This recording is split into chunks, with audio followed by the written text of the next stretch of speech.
Hi guys, we are walking in the bush and we basically ditched the train.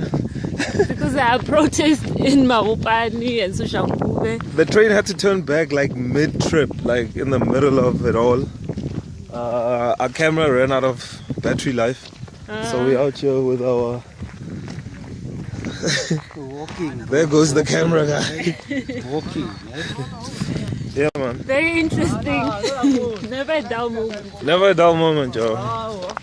Apparently, protesters had barricaded the tracks. Some feared that the protesters may burn or damage the train while we were still inside. We weren't going to stick around to find out, so we jumped out the train after some guys forced the doors open.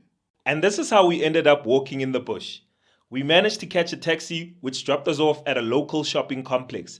Then we pressed the emergency button, and in no time, Superwoman/Mummy Dearest came to our rescue. Yeah, it's a bit embarrassing, but desperate times call for desperate measures.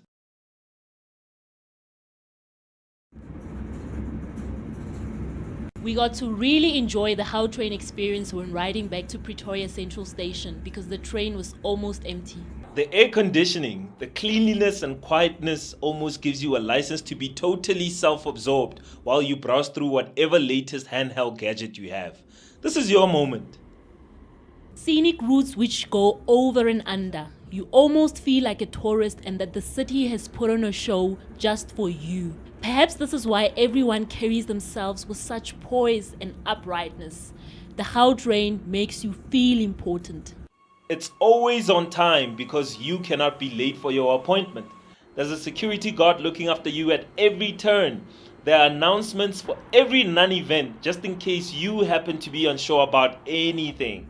The Gautrain makes you feel important.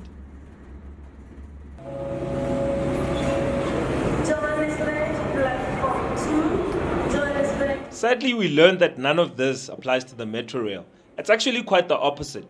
As a result, people mainly rely on each other for safety and information.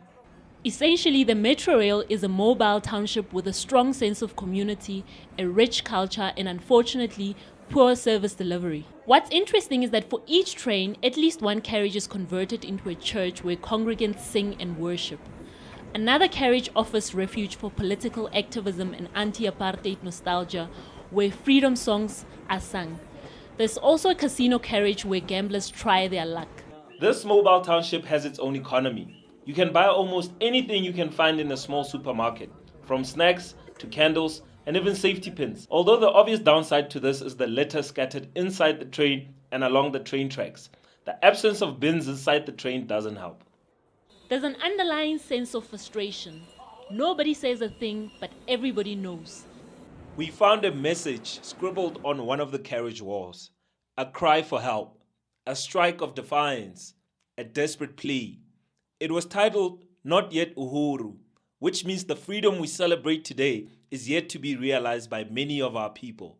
The grammatical errors and partially faded sentences did not stop the raw emotions from pouring out.